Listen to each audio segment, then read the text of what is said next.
पाक भारत टकराव ने बारहा साबित किया है कि पाकिस्तानी अफवाज भारत की अस्करी कुव्वत के लिए एक डरावना ख्वाब बन चुकी हैं। You're watching White News. जिंदगी बुनियादी तौर पर दो तरह की होती है। एक जिंदगी वो जिसे हम अपने हवासे खमसा से महसूस कर सकते हैं और दूसरी वो जो ख्यालात और तसव्वुर में होती है। सोचों वाली दुनिया में हम कुछ भी कर सकते हैं क्योंकि वो हमारे कंट्रोल में होती है। पाकिस्तान का हमसाया मुल्क भारत ज्यादातर इसी ख्याली दुनिया पर इन्हिसार करता है। 27 फरवरी 2019 को भी भारतीय पायलट अभिनंदन की शर्मनाक गिरफ्तारी ने वाज़ेह किया कि भारतीय फौज मैदान जंग की हकीकत पसंदाना सूझबूझ की बजाय ड्रामाई तर्ज हर्ब पर भरोसा करती है। इसकी एक वजह तो इखलाकी गिरावट और पेशावराना इस्तात पर गलत फहमियाँ हैं, तो दूसरी वजह देवमालाई हिंदू नजरियात पर बनने वाली बॉलीवुड की रोमानवी फिल्में, जिनमें भारत की अस्करी कुव्वत से जुड़े खुफिया मिशंस को अफसानवी अंदाज में पेश किया जाता है, जिसमें सस्पेंस के साथ साथ रोमांस भी होता है।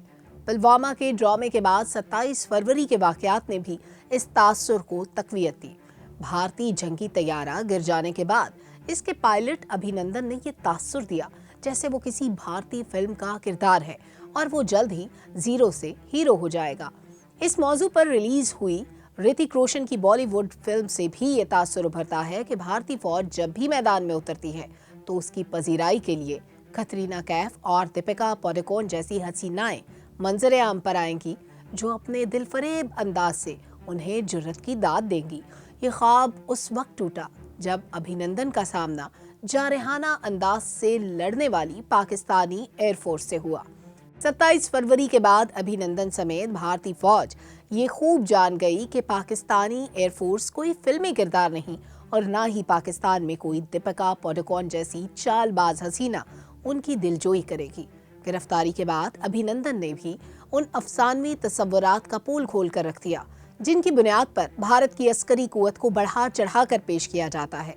दूसरी तरफ पाक भारत टकराव ने बारहा साबित किया है कि पाकिस्तानी अफवाज भारत की अस्करी कुव्वत के लिए एक डरावना ख्वाब बन चुकी हैं, जिसकी ताबीर दीपिका पादुकोण की दिलफरेब अदाओं के बजाय किसी हॉरर फिल्म में देखनी चाहिए। 27 फरवरी की शर्मनाक शिकस्त के बाद चीनी फौज के आगे भागती हुई भारतीय फौज के मनाजिर भी इस हकीकत का नाकाबिले तरदीद सबूत है कि भारतीय फौज वो पेशावराना सलाहियत नहीं रखती जिसका ढंडोरा हर रोज पीटा जाता है। 27 फरवरी 2019 के बाद अभिनंदन के शिकस्त खोरदा एतराफात और भारत वापसी के मनाजिर इस अमर की तस्दीक है कि भारतीय सूरमा अब किसी मज़ाहिया या रोमानवी फिल्म का किरदार ही बन सकते हैं, क्योंकि जान पर खेलकर अपने फराइज की अदायगी उनके लिए अब एक ख्वाब बन चुकी है। भारतीय हुक्काम समझते हैं कि वो गोलगप्पा डिप्लोमेसी करके अपने खट्टे मीठे गोलगप्पों से चीन और दूसरे ममालिक को राम कर लेंगे, लेकिन उन्हें मालूम होना चाहिए कि जितना नरम जान गोलगप्पा होता है वैसे ही भारत के सिपाही हैं।